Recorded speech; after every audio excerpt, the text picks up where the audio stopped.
Shabbat Shalom, everybody. I really thought there'd be like maybe 6 people here tonight.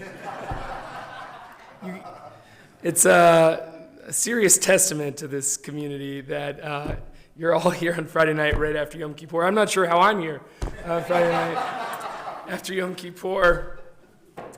So the curtain on the high holidays has closed. Somehow it's already Shabbat. I spent the day recovering a bit from all the exertion of Yom Kippur and trying to recover what's left of my voice. But when we finished our work last night at Ne'ilah, and everyone filed out of breakfast, a familiar feeling dawned on me. You might... Didn't realize this was an interactive Devar Torah. I like it, though. You might think it was relief or pride or gratitude, and surely all of those feelings were present for me. But what really hit me last night and today is the feeling of, I can't believe it's over. I'd be surprised to hear that. It's a familiar feeling for me because I felt it over and over again in my high school, college, and professional theater productions.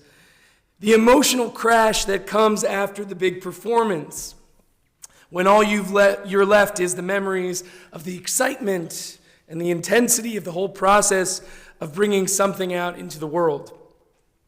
I feel this way especially after Yom Kippur because the high holidays have become my kind of substitute for the feeling I used to have when performing as an actor. Sure, Shabbat and giving sermons like this one fill a bit of that niche, but for me, the high holidays is like the holiest musical theater production I could ever imagine. It is epic in scale, draws on all of your physical, mental, and emotional capacities, and of course, brings the biggest audience of the year along with you for the performative journey. So it is bittersweet to conclude such an experience, even though the last thing I really want to do right now is sing anymore. In our Parshat Ha'azinu, Moshe delivers his final rebuke to the people in the form of a song, which may have dulled the effect of how negative this song really is. And when he completes it, he is instructed again to go up to Mount Nebo to see the land and die there. But before God gives this instruction, there is a very subtle and curious, maybe unnecessary word in the text that our rabbis notice. The verse reads, Vaydaber Adonai el Moshe be'etzem hayom hazeh lemor. God spoke to Moses on that very day, saying. Now usually, we would expect the line that you may have heard in countless Torah readings in B'nai Mitzvah, Vayomer Adonai el Moshe lemor. Just like that with the B'nai Mitzvah kids. But here, we have this phrase, Be'etzem hayom hazeh, inserted right in the middle of that familiar pattern. And what is that meant to add to the fact that God is speaking to Moses yet again? In a fascinating midrash from the Sifrei Devarim, one of the main compendia of interpretations on Deuteronomy, the midrash notes that there are only 3 places in the Torah where this phrase, on that very day, is used in the 5 books of Moses. It turns out the midrash is wrong. I looked it up. There are actually way more than 3 of those phrases, including one I remember from my bar mitzvah that didn't get included. And one of them is actually about Yom Kippur, incidentally. But in the 3 cases the midrash brings, it sees a tie into the moment for Moshe and the people. It writes, in 3 places it is written on this very day. For Noah. On this very day Noah entered the ark. Because the men of his generation said, if we see him trying to leave on the ark, we won't let him. And what is more, we will take axes and hatchets and break the ark. So the Lord said, I shall bring him into the ark in the middle of the day, and anyone who has the power to stop me, let him come and do so. In Egypt, it says, for on this very day I have taken your troops out of the land of Egypt. Because the Egyptians said, if we see them trying to leave, we won't let them. And what is more, we will take knives and swords and kill them. The Lord said, then I shall take them out in the middle of the day, and anyone who has the power to stop me, let them come and do so. And here, in advance of Moses' death, because Israel said, if we see Moses going to his death, we will not allow it. The man who took us out of Egypt and split the sea for us, and brought down the Torah for us, and brought down the manna for us, and flew in all of the quail for us, and performed miracles and feats of might for us, we will not allow him to go. Whereupon Adonai said, I will bring him into the cave in the middle of the day, and anyone who has the power to stop me, let them come and do so. So is the intent of the line, on this very day, saying. Now Rashi clarifies that the Midrash then is reading all of these etzems, this very day, as meaning God did it in the middle of the daytime. I.e., God is doing these things in the light of day, daring anyone to try to stop his power. In the first two examples, it is the bad guys, so to speak, who try to stop God's plan. The evil generation of Noah and the Egyptians, respectively. But in this last example, it is the Israelites themselves who don't want Moses to leave them.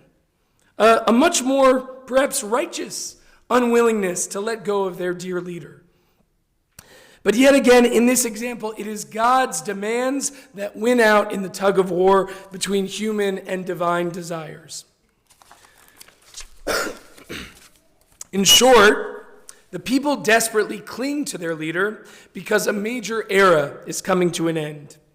The inspiration, the excitement, and the divine closeness that came through Moses' leadership is in danger of fading away with his death. That change is frightening. And so is the feeling of what it may be like when the show is over. The people don't want the epic performance known as Moshe Rabbeinu, the leader of Israel, to end. And they are so desperate that they try to fight God's demand that Moses' story ends here. The people understand the potential feeling of an actor when a show closes, or a chazan the day after Yom Kippur.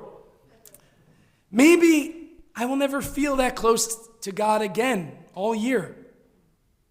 Maybe this was the highlight of my spiritual life. That is a frightening proposition.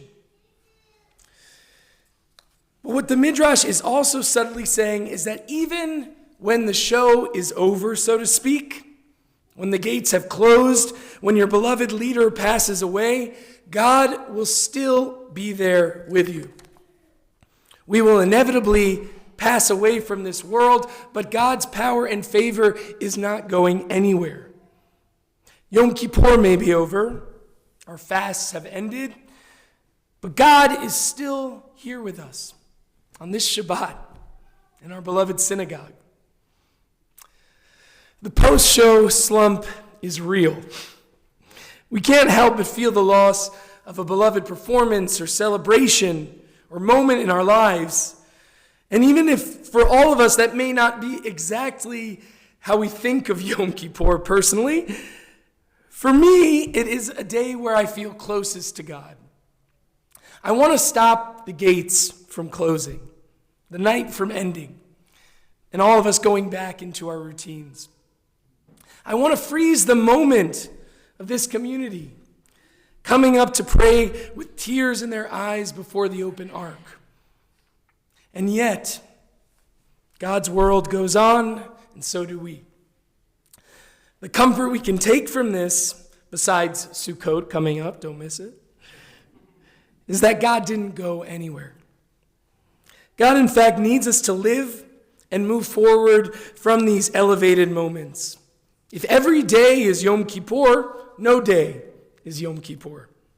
If every day is a musical spectacular, then no day would be that special. So now we get the chance to find God in a different way, in the day-to-day, in Shabbat, in enjoying the blessings of family and friends, in daily prayer, and in Torah. We learn both from our sacred books and the sacred wisdom we encounter in each other. We move into a new realm of connection, even as we still feel the effects of an epic day. That is what we're doing today. Coming back to shul on Shabbat, getting back into the rhythms of normal Jewish life. And that, I think, is ultimately what God wants from us. Shabbat shalom.